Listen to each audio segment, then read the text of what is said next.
23 million small and medium-sized enterprises in the EU form the backbone of its economy, and many of them continue to weather the economic crisis.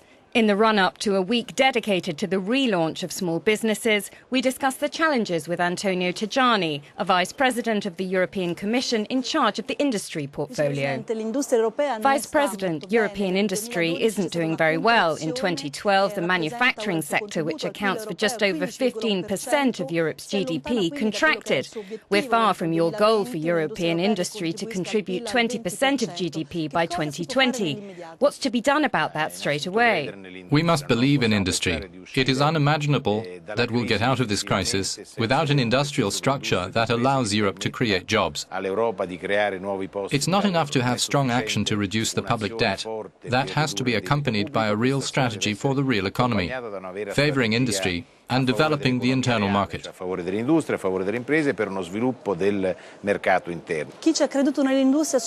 United States believes in industry. Thanks also to a drastic reduction in energy costs, it's managed to grow faster than Europe. The US has succeeded, especially thanks to shale gas obtained from fracturing rock.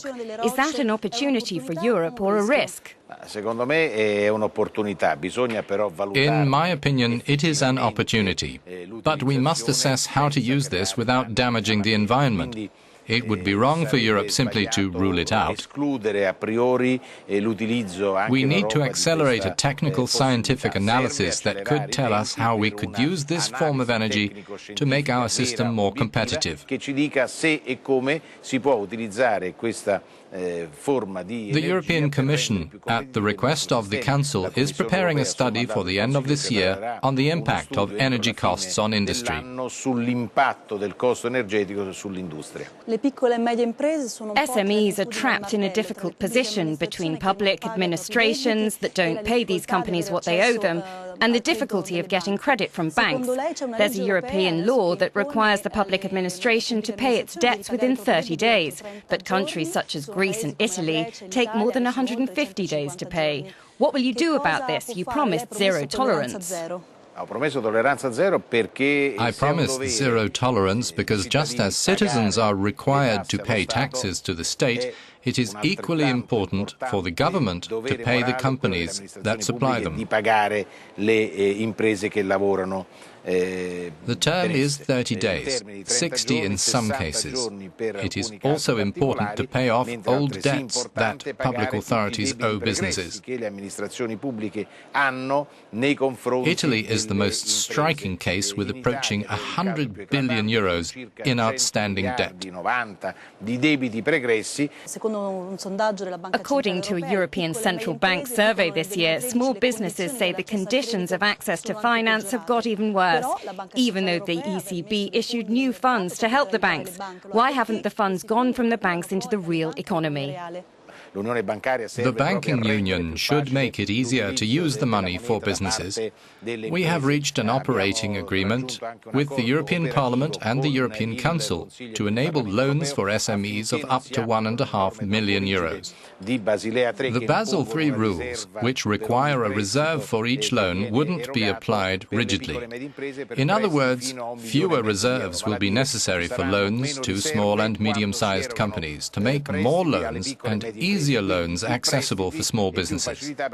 We have also decided to give more space to SMEs in the next EU budget for 2014 to 2020 with the Horizon 2020 package and the COSME program dedicated to small and medium-sized enterprises.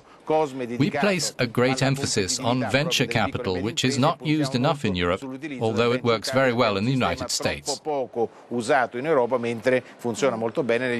This program is very interesting, but it amounts to a few crumbs of the 2014 to 2020 EU financial perspective, which is still very tilted towards agriculture and territorial cohesion.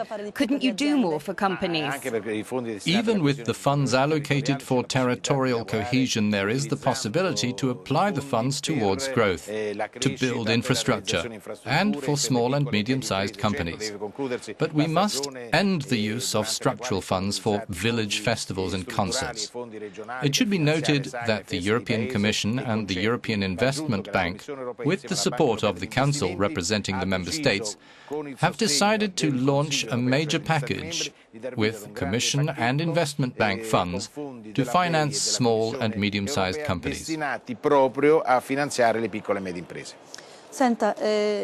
Let's talk about the fashion industry, in which 5 million jobs are at risk in some way because of counterfeit production. You recently met with fashion sector representatives. What did you promise them? We have a very strong strategy against counterfeiting. Buying a counterfeit product means helping organized crime behind this activity, with a turnover as big as the illegal drugs trade. Buying fakes damages businesses and workers. You're preparing an action plan for fashion? We are preparing an action plan for fashion. This is the sector that can promote Europe's image outside the boundaries of Europe. This sector can attract tourists to 2 events we staunchly support, the Milan Expo in 2015 and the European Football Championships in France in 2016. Europe has regained competitiveness in biotechnologies and nanotechnologies in terms of knowledge, but when it comes to translating an idea into a marketable product, we don't do as well. What can you say to companies in these sectors to boost their competitiveness? For many years, the results of European research in these areas have been used by the Japanese and Chinese for their businesses that were competing with our businesses. That season is over now. The big Horizon 2020 package aims to put money towards using research and innovation linked with industrial policy. We have tried to address a problem that has actually damaged our businesses.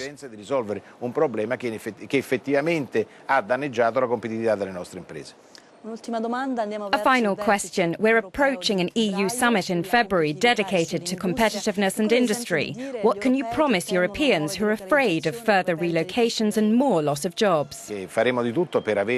Besides the fiscal compact, we will do our best to coordinate European budgetary policy at the European level to coordinate industrial growth. We could achieve a breakthrough after so many years of policy being based only on economic financing and service, a policy based on the real economy, where finance and services will be called on to support the real economy. This is the only way we can create new jobs and compete globally, focusing on quality and not quantity. Grazie Antonio Tajani per essere stato su Euronews. Grazie a voi.